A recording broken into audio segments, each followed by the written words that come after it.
Much of the day so far has been focused on how to be supportive of the person that's getting hurt, and that's appropriate, and I think it's the right place to be starting. But they're also in the process of people doing some of that work. There also has been some effort to do what I'm going to talk about as intervention with the person who's acting harmfully or abusively.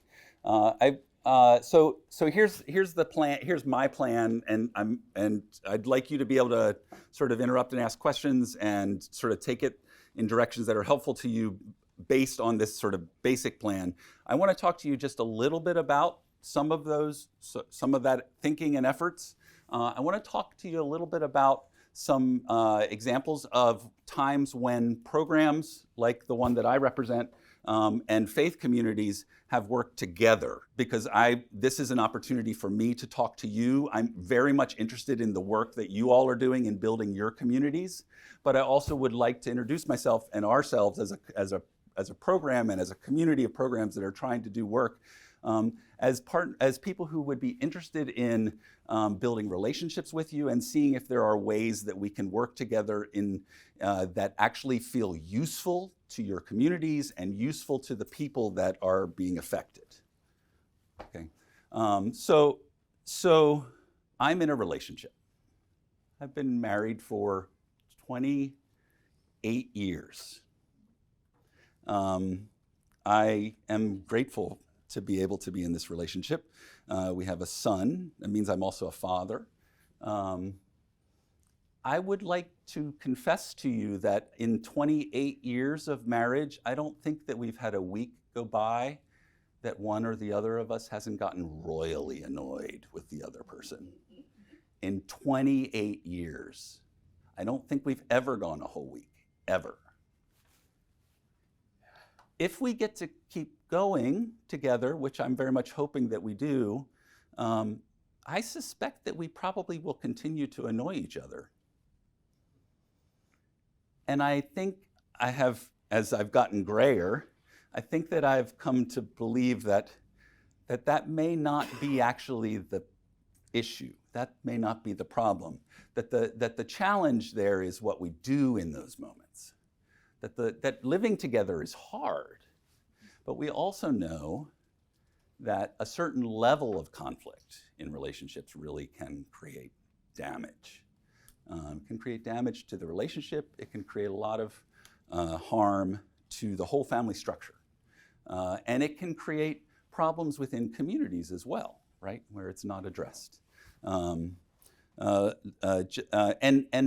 sometimes one of the things that can happen is that things can be happening on the surface that are that seem to be showing something, but without knowing the thing that's happening behind closed doors, it can look really it can look really different than what is actually going on. When I got into this work, one of the things that I learned from the advocates, a phrase that has stuck with me was sane, meaning sanity, right? Sane response to insane circumstances. And that sometimes things that look on the outside like somebody's doing really weird, bad things, self-destructive or reactive to other things, may be, if we would understand what's going on behind the closed doors, may make a little bit more sense. Where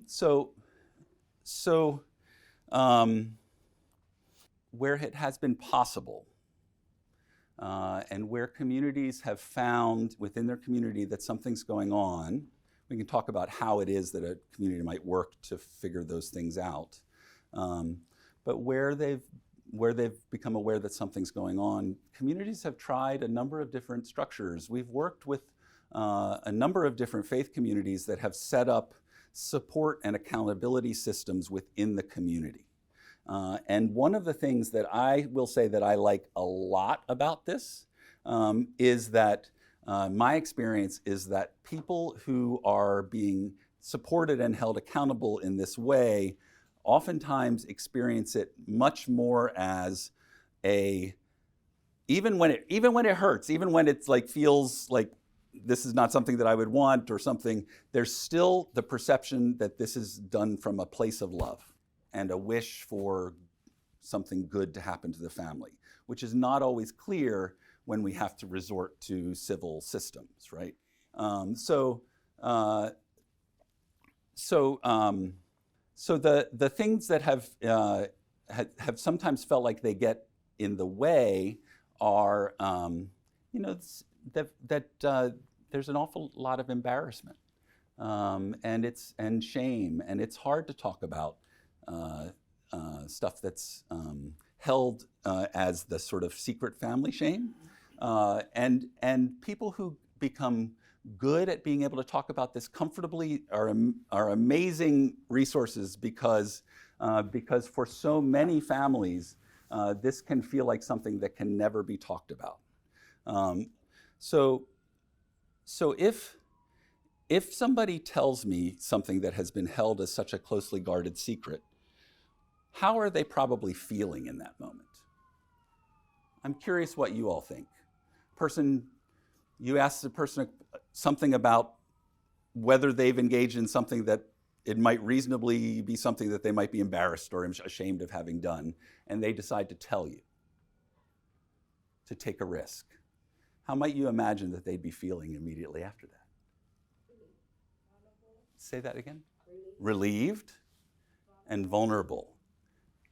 Actually, it might be a mix of the two, right? Listen, I want you to know that there's people doing research around change, like studying it. It's kind of interesting ongoing field. One of the things that seems to be fairly evident is, at least in terms of changing behaviors, there's lots of examples of people changing behaviors at every stage in life, across all kinds of different communities, many different circumstances.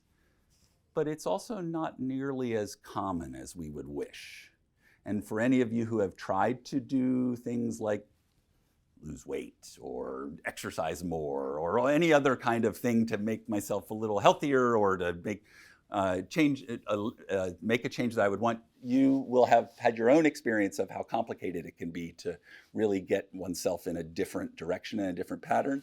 So I just say this by way of saying that learning and growing and even changing is something that there are many examples of people doing, but it's not nearly as common as we would like, especially for grown-ups, and that sometimes we really can benefit from some help.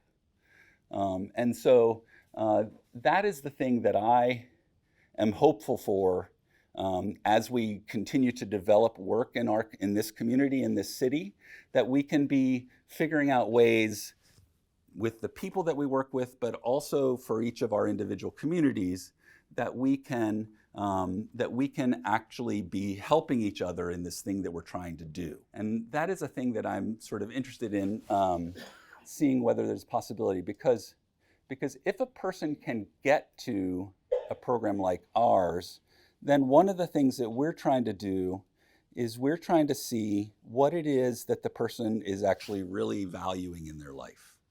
What are the things that are important to them?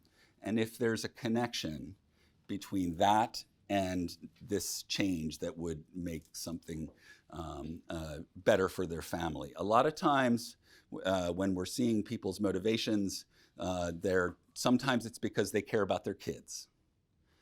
Sometimes, and they want to be a good model to their kids. Sometimes it's because even though they get really frustrated and annoyed with their partner, they still do love them and would like to be able to, be a good person for them.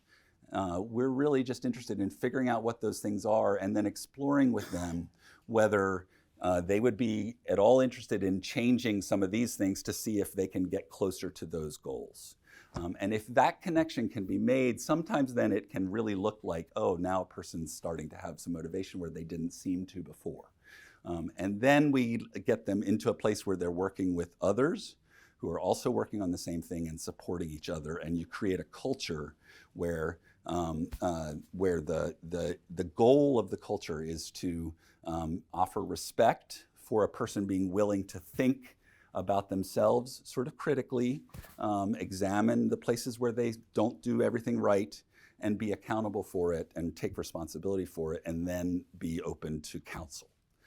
There's a man who works with kids who have been traumatized, and he talks about when you're doing the work, if you think about 0 being a state of utter calm and relaxation, and 10 being absolutely overwhelmed, that the place for change, the place where change happens, is not between 0 and 3, because I'm too comfortable.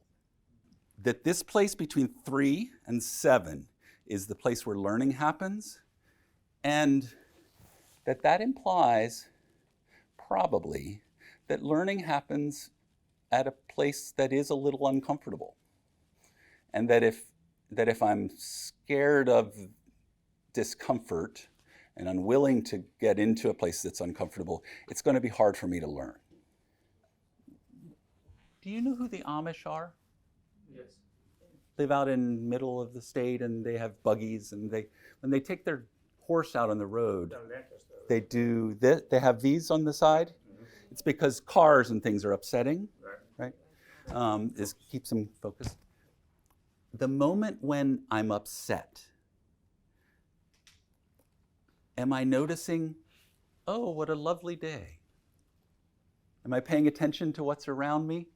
Am I thinking about 3 weeks from now, right in the moment when I'm very upset? No, right? We become very focused on the moment, very focused on the thing, oftentimes on the object of the thing that we're very upset at. That's what happens in the moment when we're upset. It's very easy to lose sight of the things that could happen that matter way more, that are longer term.